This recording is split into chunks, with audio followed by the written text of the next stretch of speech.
Welcome back. Today we'll be completing 4 projects using 4 of our CnC DIY Factory kits. Starting with our oval-shaped opening frame DIY kit and IOD Seraphitan's Botanicals transfer, along with other items to create a timeless frame for your precious photos.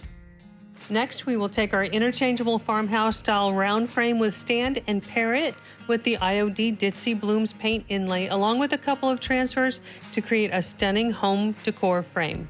Project 3 is our scallop top unfinished tag, where we will be adding the IOD Moulds Chanticleer, and I will show you how to use mica powders to paint on resin to bring the molds to life. And lastly, we will use our 8x8 farmhouse style maker's frame and create a chippy background with the IOD Moulds Stamp. I'm Cindy, my husband is Chris. Welcome to CnC DIY Factory. We hope you are inspired and you hit that like button, subscribe, and ring that bell so you don't miss any of our upcoming videos. In Project 1, I am using our CnC DIY Factory original design oval-shaped opening frame DIY kit. This kit can be used with the opening on the right side or the left side. I want to create a chippy vintage look on this frame, so I'm going to use the Fusion Milk Paint in Silhouette to create that look. The milk paint is a 1-to-1 ratio of milk paint to water. I am mixing 1 scoop of powder to 1 scoop of warm water. This needs to be mixed thoroughly. I like to use a milk frother, but you can use a spoon, a small whisk, or a craft stick to mix it up. After I set the milk paint aside for about 10 minutes to thicken up, I like to use a chip brush to paint it on. I'll apply 2 coats of milk paint and dry them between coats using a heat gun. You can let the milk paint dry on its own if you choose, but I like to dry it quickly to help the milk paint crackle and craze. I find it has a better chance of producing the effect that I want with this process. Once the milk paint is completely dry, I am adding a transfer from the IOD Seraphitan's Botanical Transfer Set. To apply a transfer, you simply peel off the white backer sheet and lay the transfer on your surface. Then, taking the transfer tool that comes in every IOD transfer set, I will rub the transfer onto my surface, being sure to pay close attention to the small pieces that may take a little more rubbing to release from the carrier sheet. And once I have the entire transfer on my piece, I will flip the carrier sheet over and burnish the transfer into the paint. Then I'll give the transfer a little distressing with a worn piece of 220 grit sandpaper. I want to glam this up a bit with gold, so I am going to be taking bits and pieces from the IOD Gilded Transfer etiquettes. I'm adding some of the typography around the oval opening. The gilded transfers use a little less pressure to apply, and I have found that when I rub the transfer on at the same point where I am lifting the carrier sheet, they go on a bit easier.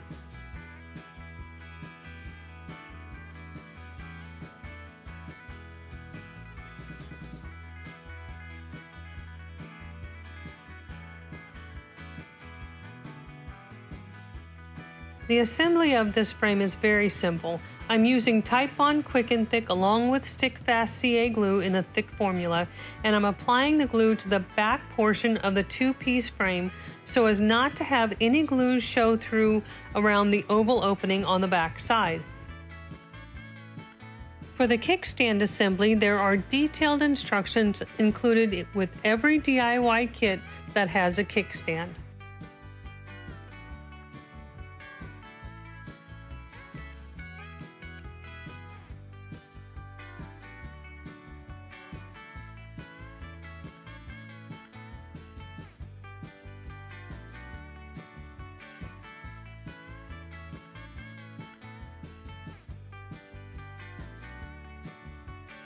Also included in this kit, there are 2 picture turn fasteners with screws that will need to be added to the back of the frame to hold the back piece in.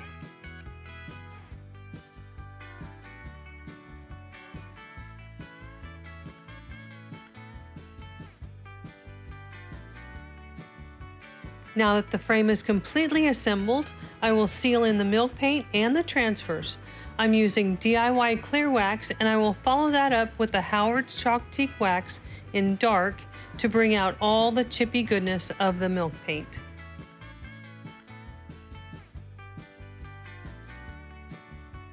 And to add just a little something to this frame, I'm using the DIY Golden Rule Wax to add just a hint of gold around the inside of the oval frame opening as well as around the outside edges of the entire frame. I love how this frame has a chippy neutral background with the milk paint and just a splash of color with the transfers and then a pop of gold. The dark wax toned down the bright gold in the etiquettes to an antique gold, and I really like how this turned out. I would love to know what you think of this, so please leave me a comment below of your thoughts. And if you love this frame and want one for yourself, it can be found at www.cncdiyfactory.com.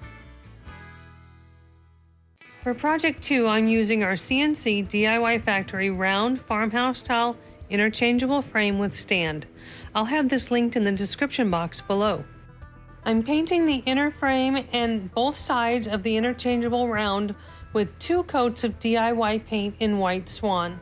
The large round frame section will have 2 coats of white on the back and for now 1 coat of white on the front. I will be applying the IOD Paint Inlay Ditzy Blooms to the front of this round frame.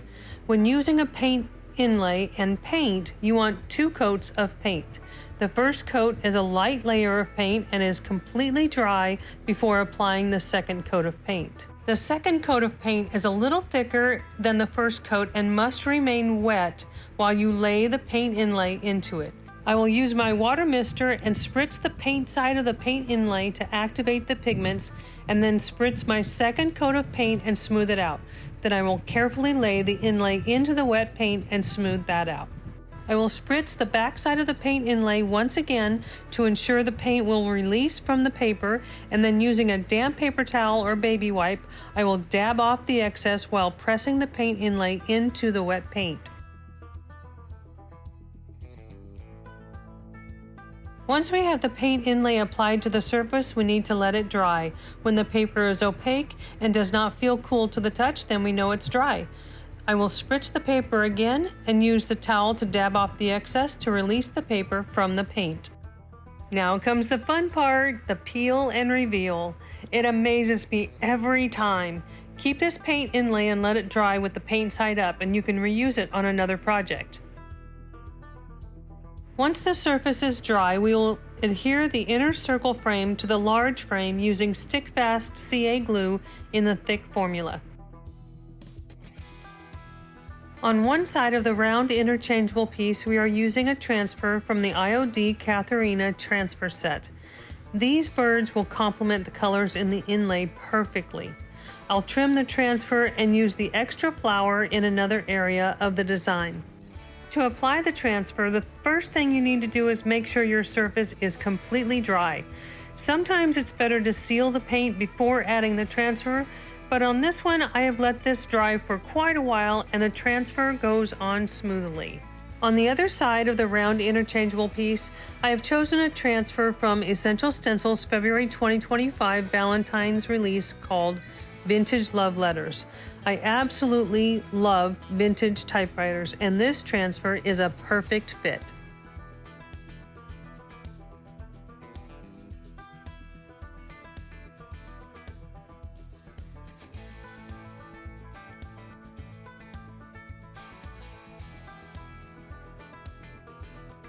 Now all we have to do is seal in the paint inlay and the transfers. I'm using Wise Owl varnish in matte finish. When sealing in a paint inlay with a brush-on sealer, you want to use a very light hand so as not to reactivate and smudge the paint inlay. I did not show this on camera, but I did paint the easel that comes with the round farmhouse-style interchangeable frame with stand DIY kit in the color Ash from Fusion Mineral Paint.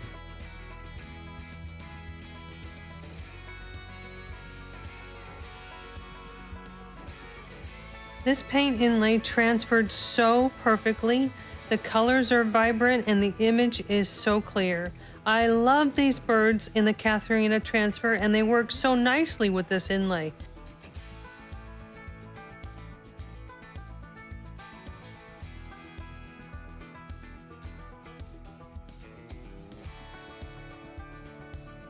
The vintage typewriter with the beautiful roses from Essential Stencil also work perfectly with this inlay. I would love to know what you would do with this round farmhouse style interchangeable frame with stand to make it fit with your decor. For project 3, we are using the scallop top unfinished tag and the leftover milk paint. I will apply 2 coats of the milk paint to both sides of the tag, drying both coats with the heat gun to create a crackly, crazing finish.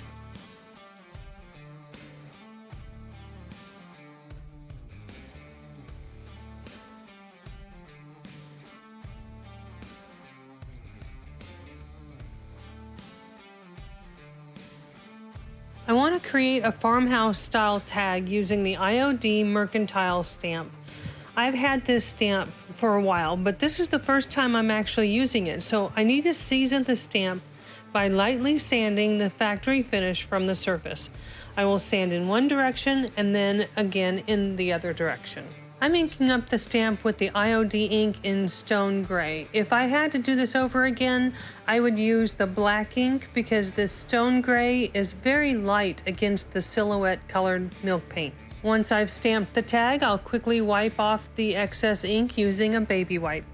I am so excited about this new IOD mold Chanticleer. I am using the Alumilite fast cast resin in black to create a resin mold. This is a 1-to-1 mixture of part A and part B. Once you mix the two components together, you have about 20 seconds to mix it thoroughly and another minute to pour it into the mold before the chemical reaction starts and it sets up.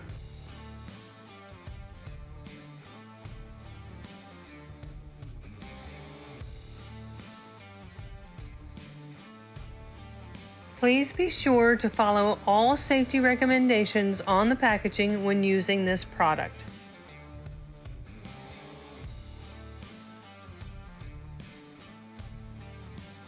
It takes about 10 minutes to fully set up and then you can pop it from the mold. Doesn't that look beautiful? I want to give this rooster some color and shimmer.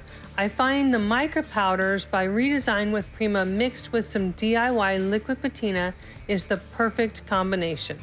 You can use the colors in the containers as they are, or you can mix them to create custom colors, and the shimmer is exactly what I want for this rooster to shine.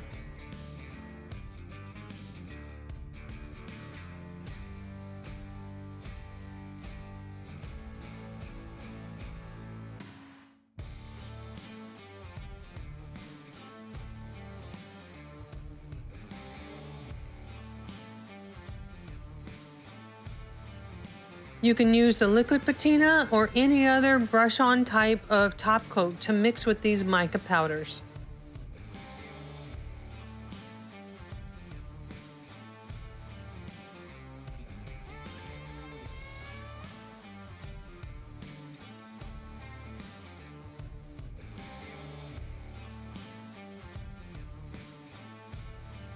The patina dries quickly and we are ready to adhere the rooster to the tag. I am using a mix of Titebond Quick and Thick with Stick Fast CA glue in a thick formula. I line up the bottom of the tag with the bottom of the mold so this has a base thick enough to stand on its own in a tiered tray or a vignette.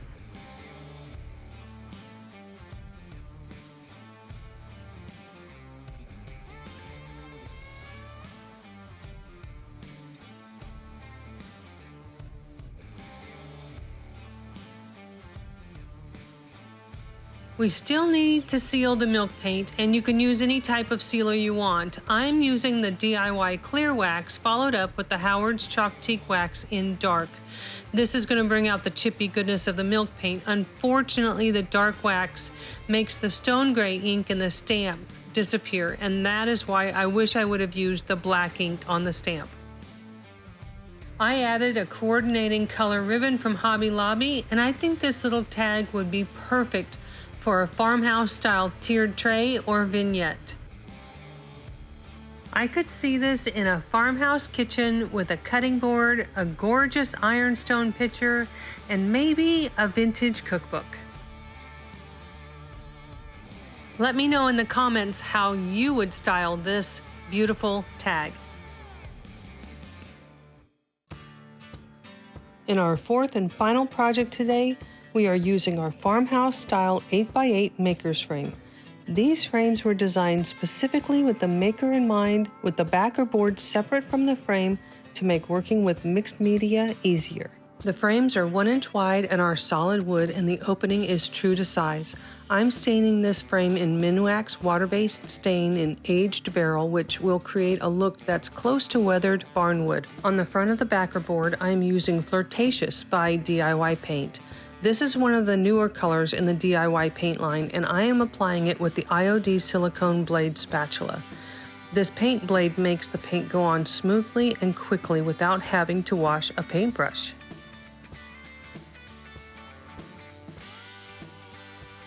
I love this Flirtatious color, but I want just a hint of it to peek through, so I'm using a soft candle to rub wax all over the surface to create a resist to the next coat of paint. I want a neutral color over the Flirtatious, so I chose the Tarnished Pearl by DIY Paint. I will apply the paint, and once it's dry, I will scrape off where the candle wax kept the paint from sticking. Then I'll use some sandpaper to smooth it and create even more distress.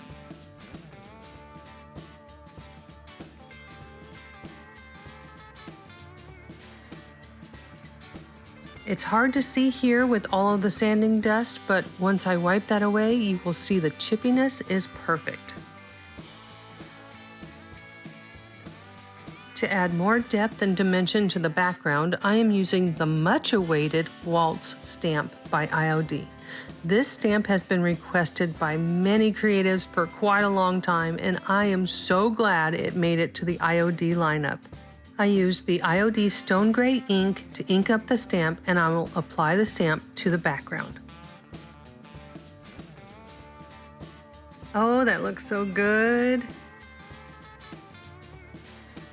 To complement the background and to give this piece a focal point, I chose a group of beautiful flowers from the new IOD Saint Germain transfer set. You'll need to make sure that the surface is completely dry before applying a transfer. I have trimmed the transfer to fit my piece, and I will save the trimmings to use for other projects. Once I have the transfer down, I will flip the carrier sheet over and burnish in the transfer. I had mentioned earlier that these frames were designed to make working with mixed media easier. This is the perfect example of that. I want to use this stencil from Essential Stencil, but it is too big to fit in the corner, so all I have to do is line it up where I want it and then move the frame out of the way. So simple and easy. I chose Fusion Mineral Paint in Seaside to coordinate with the blue-green flowers in the transfer. The trick to clean stenciling is to offload the paint from your stencil brush. You want a dry brush so the paint does not bleed under the stencil, and use a couple of thin coats to get full coverage. You have to make sure that you allow each coat to dry between applications. Every stencil has these little pieces that hold everything together, and these are called bridges. Sometimes I leave the bridges, and sometimes I take a detailed brush and paint these bridges in. It all depends on the look I'm going for when I'm stenciling. Now to finish this up and to seal in the DIY paint and the transfer, I'm using Wise Owl varnish in the matte finish. To secure the backer board to the frame, you could glue it in, but I like to use this frame tacker I got on Amazon. I will have this in my Amazon affiliate link in the description box below if you want one for your toolbox.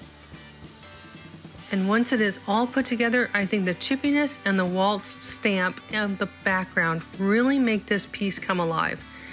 If you would want a bit more distress or grunge to your piece, you could add dark wax around the corners, and that would be beautiful too. Let me know how you would finish this. Leave it as is or add some dark wax.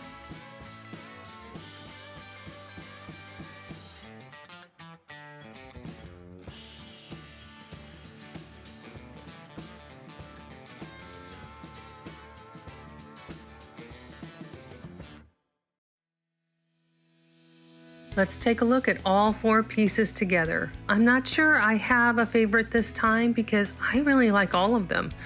They all have a different feel to them, and each one would fit perfectly with a farmhouse style decor, and a couple of these pieces could be a perfect accent to shabby chic style as well. Let me know if you have a favorite project today and where you would display it in your home. Thanks so much for hanging out with me today. I hope you loved seeing how the brand new IOD Summer 2025 products pair perfectly with our CnC DIY Factory kits to create beautiful farmhouse-inspired decor. If you were inspired, please be sure to give this video a thumbs up, leave me a comment below. I'd love to hear which project was your favorite, and don't forget to subscribe and click that notification bell so you don't miss any of the creative fun we have coming your way. You can find all the kits I used today over on our website at www.cncdiyfactory.com, and the new IOD collection is available now through your favorite stockist. If you're looking for more fun creating, join me every Thursday night live on Facebook. We have a great time over there too. Until next time, keep practicing random acts of crafting. Bye for now.